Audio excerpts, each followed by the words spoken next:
8 വർഷങ്ങൾക്ക് മുൻപ് കേരളത്തെ നടുക്കിയ നന്ദൻകോട് കൂട്ടക്കൊലക്കേസിലെ പ്രതിയുടെ ശിക്ഷാവിധിയായിരുന്നു. കേതൽ ജിൻസൺ രാജയ്ക്ക് ജീവപര്യന്തം തടവും പിഴയുമാണ് തിരുവനന്തപുരം 6ാം അഡീഷണൽ സെഷൻസ് കോടതി ശിക്ഷ വിധിച്ചിരിക്കുന്നത്. തിരുവനന്തപുരത്ത് നിന്ന് ഷീജി തയ്യാറാക്കിയ റിപ്പോർട്ട്.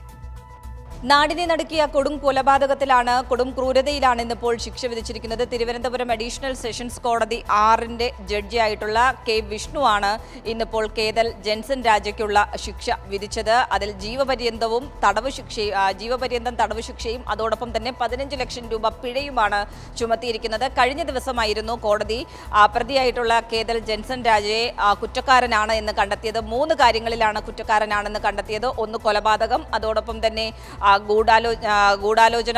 ഗൂഢാലോചനയ്ക്കൊപ്പം തെളിവ് നശിപ്പിക്കൽ, വീട് കത്തിക്കൽ എന്നിങ്ങനെ 3 കുറ്റകൃത്യങ്ങളാണ് ഈ ജെൻസൺ രാജയ്ക്കെതിരെ തെളിഞ്ഞിട്ടുണ്ടായിരുന്നത്. അതിന്മേൽ ഇന്ന് ഒരു മണിക്കൂർ 11 മണി മുതൽ 12 മണി വരെ ഈ ശിക്ഷ വിധിയിന്മേലുള്ള വാദം നടന്നു. ഈ വാദത്തിലുടനീളം പ്രോസിക്യൂഷൻ മുന്നോട്ട് വെച്ചത് ഇത് അപൂർവമായ കേസായി പരിഗണിച്ചുകൊണ്ട് പ്രതിക്ക് ഏറ്റവും ഉയർന്ന ശിക്ഷ തന്നെ നൽകണം. കാരണം ഒരു തരത്തിലും കുറ്റകൃത്യം ചെയ്യുന്നതിന് മുൻപോ കുറ്റകൃത്യം ചെയ്തതിന് ശേഷമോ പ്രതിക്ക് ഒരു തരത്തിലുള്ള മാനസിക പ്രശ്നവും ഉള്ളതായി തെളിഞ്ഞിട്ടില്ല. അതുകൊണ്ട് ഉയർന്ന ശിക്ഷ തന്നെ നൽകണം എന്നുള്ളതാണ് പ്രോസിക്യൂഷൻ ആവശ്യപ്പെട്ടത്. പക്ഷേ പ്രതിഭാഗം മുന്നോട്ട് വെച്ചത് പ്രതിയുടെ മാനസിക നില സംബന്ധിച്ച് ഇപ്പോഴും പല പ്രശ്നങ്ങൾ നേരിടുന്നുണ്ട്. അതുകൊണ്ട് ഏറ്റവും ഉയർന്ന ശിക്ഷ നൽകരുത്, ശിക്ഷയിൽ ഇളവ് നൽകണം എന്നുള്ളൊരാവശ്യമാണ് പ്രതിഭാഗം മുന്നോട്ട് വെച്ചത്. പക്ഷേ കോടതിയിൽ നിന്നുണ്ടായ വിധിയിൽ തങ്ങൾക്ക് തൃപ്തിയാണുള്ളത്. കാരണം ജീവിതകാലം മുഴുവൻ പ്രതി ജയിലിൽ കഴിയേണ്ടി വരുന്ന രീതിയിലുള്ളൊരു വിധി തന്നെയാണ് ഉണ്ടായിരിക്കുന്നത് എന്നുള്ളതാണ് പ്രോസിക്യൂഷൻ അഭിപ്രായപ്പെട്ടത്. ദിലീപ് സത്യനായിരുന്നു